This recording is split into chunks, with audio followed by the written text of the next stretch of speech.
Hello, you. I forgot to start the phone. So, what we've talked about thus far, it was just a generic welcome and talking about how you can make the space that you're in right now, watching this video, how you can make that a sacred space by creating an altar. I use things from my grandmother, her sewing basket. Her handkerchief is inside. There's some special scarves. There's the veil from my wedding. It's a very sacred basket to me. And I'm using it in a very mundane kind of a way. It's not very sacred at all. It's holding the computer and the phone. But when I'm looking at the computer and I'm looking down, I can see my grandmother's basket and I'm connected to my ancestors and extremely connected to my soul and my divinity, and that's what you want. You can have altars all over your house. I have many places that are really sacred to me in my house, so that at any point I'm connecting to something that is greater than me. And that's really what you want your sacred space to be. With that, let's get to the message for today, the inspiration. I have the computer and the video today, or computer and the phone today. So I am very grateful that I get to watch my outline. As I was preparing for today, I found myself not at a loss for ideas and thoughts to present. And like always, at the last minute, Spirit came through and suggested highly that I speak on the topic of becoming authentic. Becoming authentic. That is a big buzz phrase lately. Being my authentic self. Becoming my authentic self. Expressing my authentic self. What are some other ways to say it?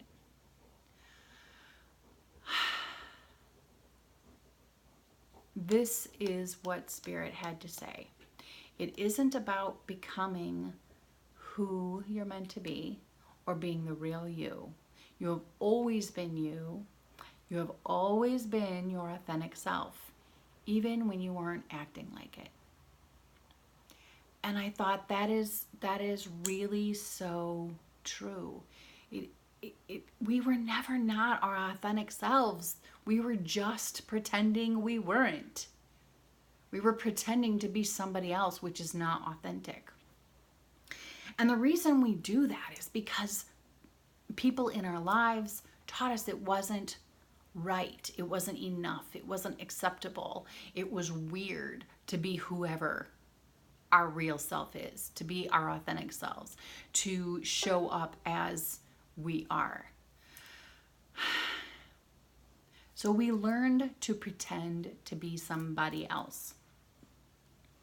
We learned to pretend that we were okay being somebody else. We learned to pretend.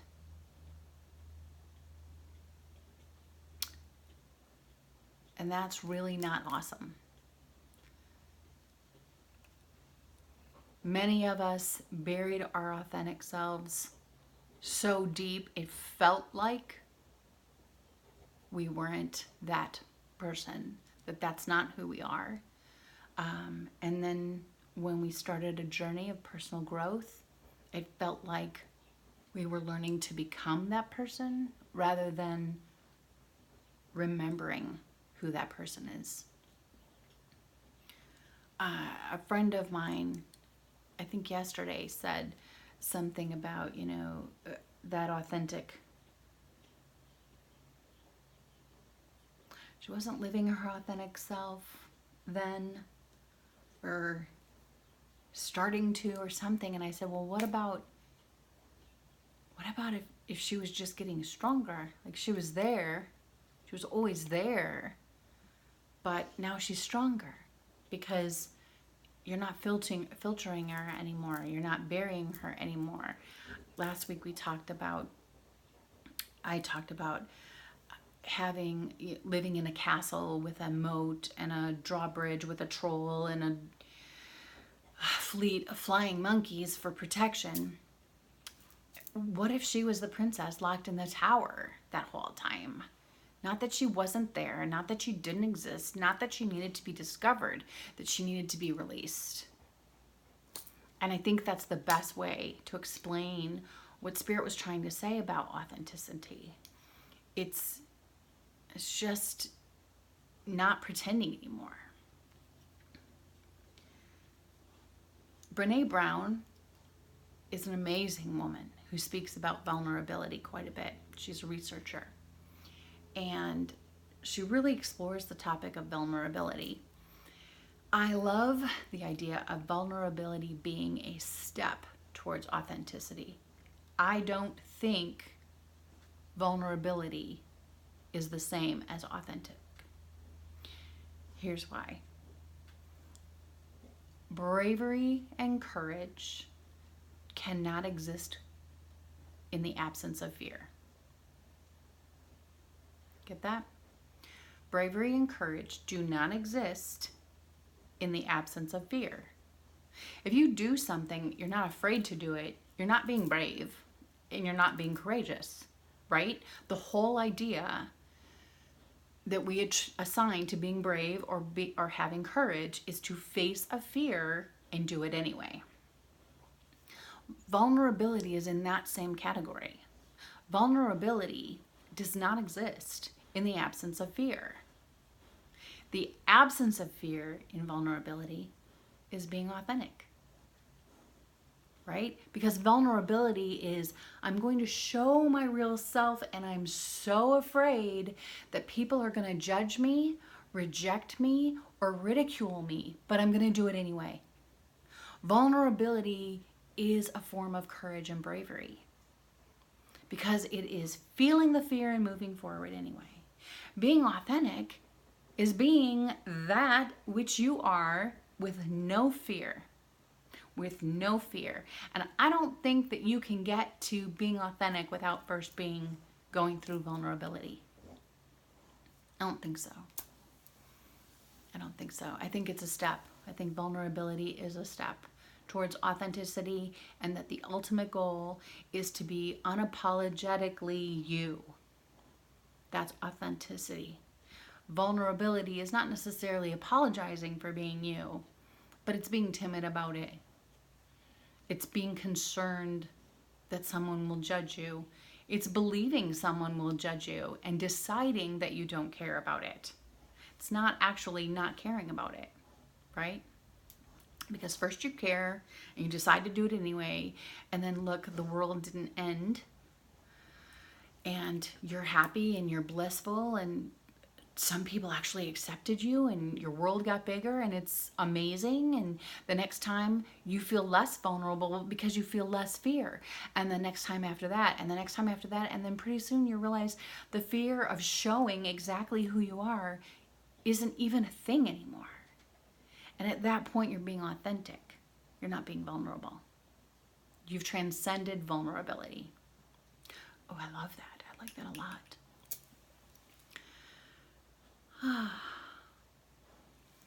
Let me just go in here because I'm on my outline. I just want to make sure that everything is good. Okay, good. Things are good. I'm not looking at the screen. Otherwise, I'm looking at my outline. So I'm not seeing comments, which is probably not a great thing. Maybe I should go back and forth, huh?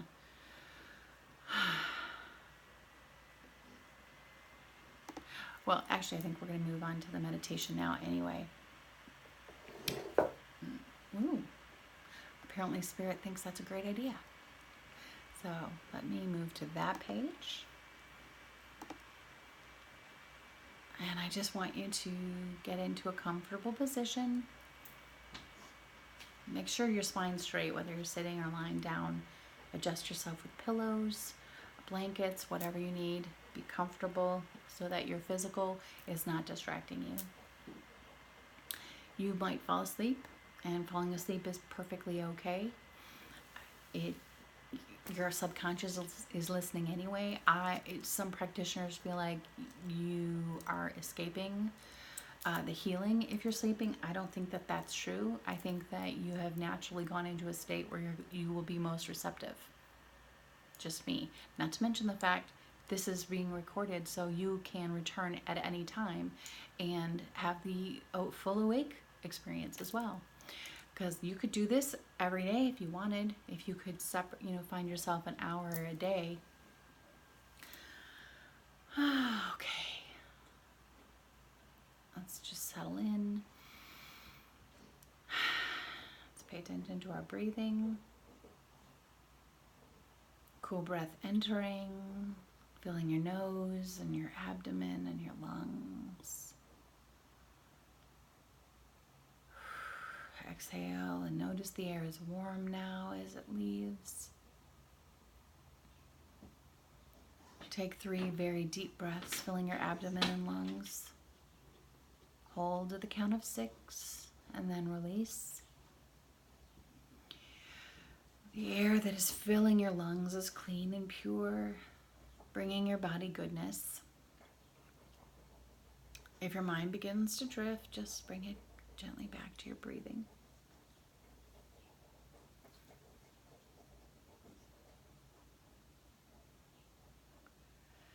Now imagine a golden light entering your body through the top of your head.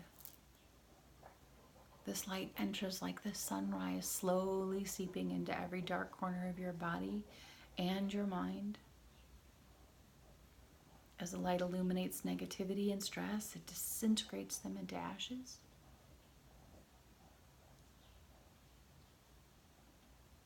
It slowly moves through your head and neck, relaxing your scalp, your facial muscles, your jaw. The warm golden light moves down into your shoulders and arms,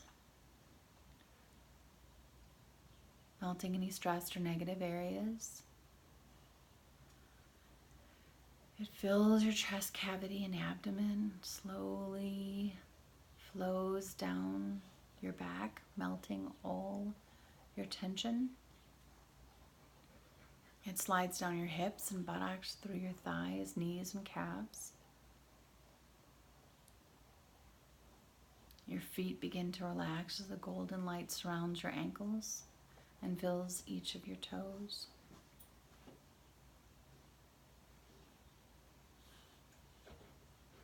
All your tension has been dissolved into ash, and the golden light envelops it. And now imagine the golden light leaves through the bottom of your feet, carrying with it all of the ashes of your stress and tension, sending it into the earth as fertilizer.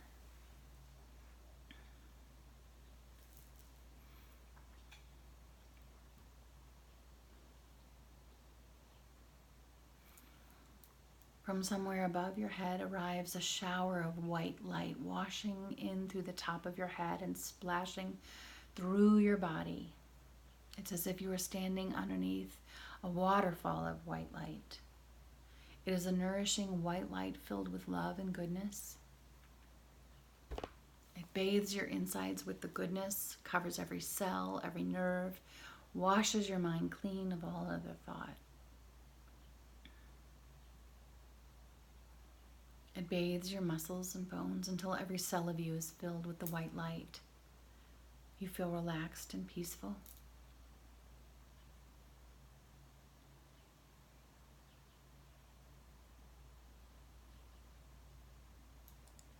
You're walking down a long corridor lined with great wooden doors. This is the corridor of space and time. You're walking towards the door labeled Council of Elders. The door becomes illuminated as if by a spotlight as you walk down the corridor towards it. You knock 3 times and open the door. On the other side of the door, you find a stone terrace with wrought iron arbor opening onto a grassy area flanked by tall hedges. From between a space in the hedges comes your spirit guide. Your spirit guide greets you and suggests you follow through the space into the hedges. You quickly discover the hedge is actually a labyrinth and you follow closely.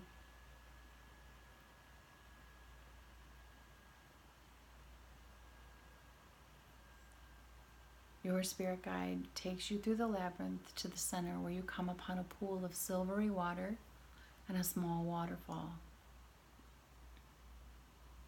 Your guide instructs you that before you meet your council, you must first complete a ritual.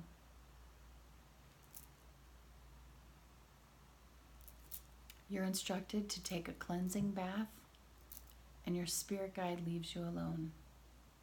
You remove your clothes, enter the pool, and shower beneath the falling water.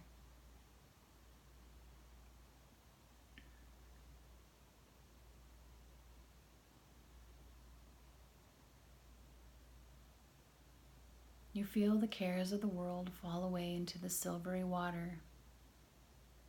You feel cleaner than ever before. When you are finished, you exit the pool on the opposite side and find a beautiful gown laid out for you and put it on. It fits you perfectly.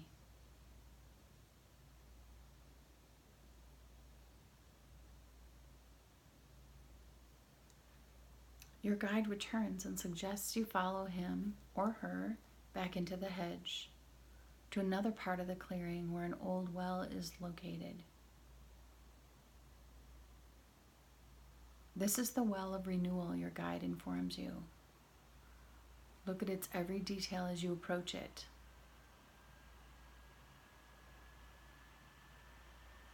On the edge of the well is a golden container attached by a golden rope. Drop the container into the well. Pull it up and notice the golden container is filled with a sparkling golden liquid. This is renewal for your mind. Drink until your mind is full. Feel the sparkling golden liquid cleanse and renew your mind, saturating it in positivity and love. You feel a great clarity and wisdom when you finish drinking.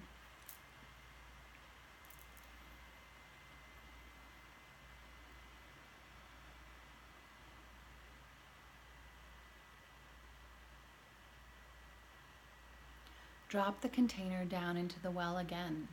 When you pull it up this time, the container is filled with an emerald green liquid. This is renewal for your body. Drink until your body is full. Feel the green liquid cleanse and renew your body as great health and energy saturates every cell. The emerald green liquid cleanses away old energies and fatigue. When you finish drinking, you feel your body strong and renewed, connecting strongly to your mind.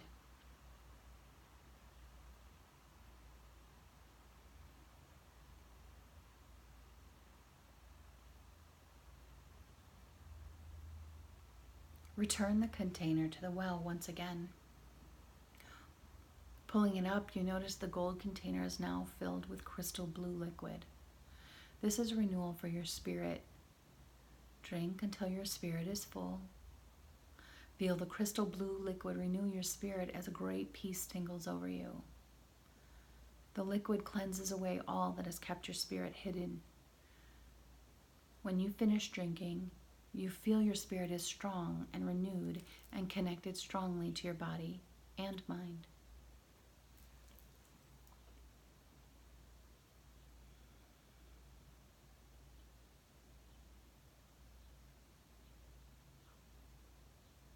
As you turn from the well, your spirit guide tells you it is now time to meet with your council and leads you back into the labyrinth to another small clearing where your council of elders waits.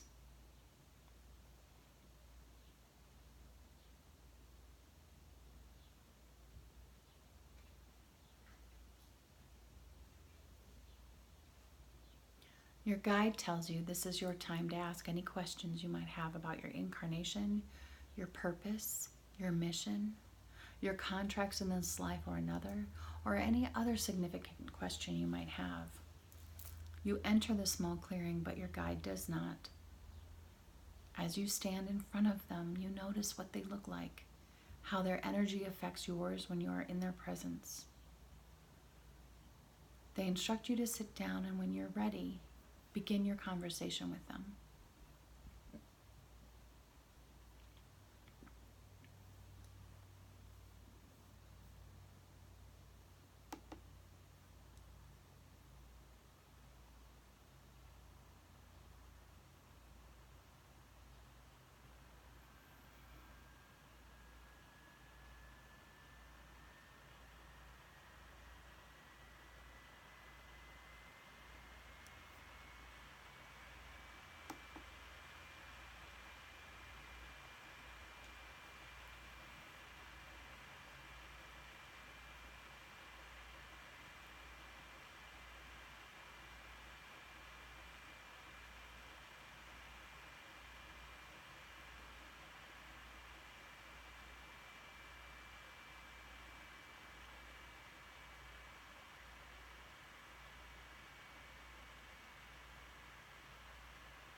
Your time now with your counsel is coming to an end.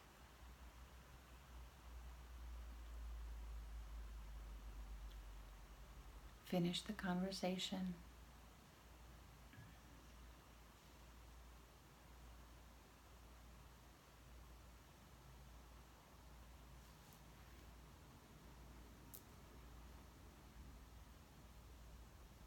Before you leave, however, one of the elders says that they have something to give you. 3 of them get up, and venture towards you. The first one holds an orange-red crystal to you and says, "This is the crystal of feeling. Every morning, place your hands on your sacral chakra and say, 'I feel alive, I feel inspired.'" The elder then blesses the crystal and plants it into your sacral chakra.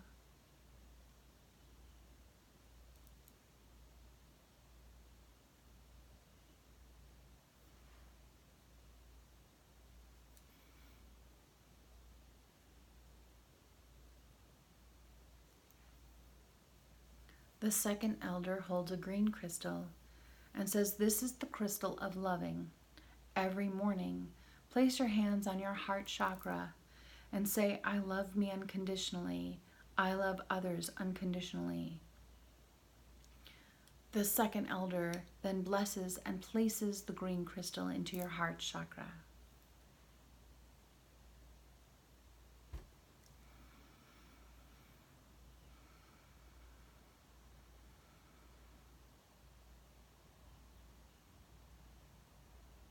The third elder then comes forth holding an indigo crystal and says, "This is the crystal of knowing.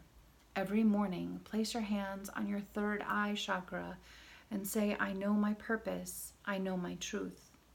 And with that, the third elder blesses and places the indigo crystal into your third eye chakra.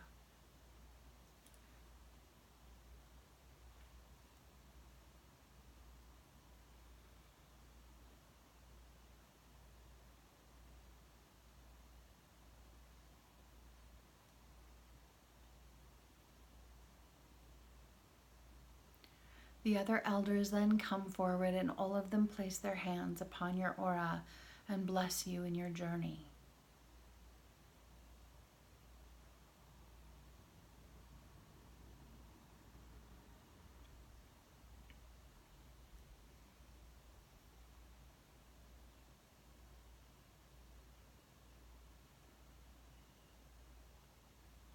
With that, they slowly disappear into the labyrinth, leaving you alone.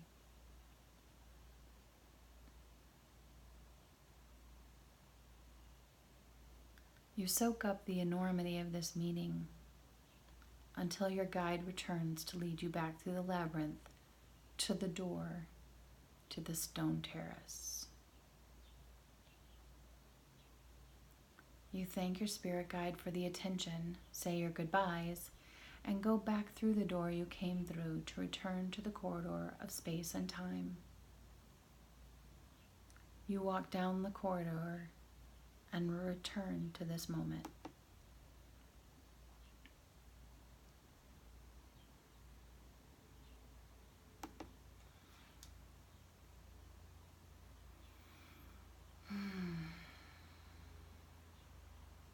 As always, I welcome your feedback, and please feel free to share your story, your experience on this. Whether you want to do it in comments after the video, or you want to share it in private message, that's completely fine too. I welcome all feedback. I love to know how things affect other people. Now we're going to move into the healing portion of our time together. And if I can get this off. Okay. So I love a mala. I have several of them. I got my first one probably about 20 years ago, and it's made of bone from India. Since then, I've just collected actually really cheap, inexpensive ones. This is lavender jade. It's one of my favorites because it's lavender and it's jade. I wear these as jewelry. The one made of bone, I use just for personal, my own personal sacred space time. So I'm not wearing that one. This one and other ones like it, I do wear as a bracelet, and that way, as you'll see after today, what it can remind you of and can easily ground you. Not to mention that it's with you, and you can do a mala if you'd like. So today's healing is a little bit of Qigong energy healing and chanting. I am a big fan of ancient healing. I feel like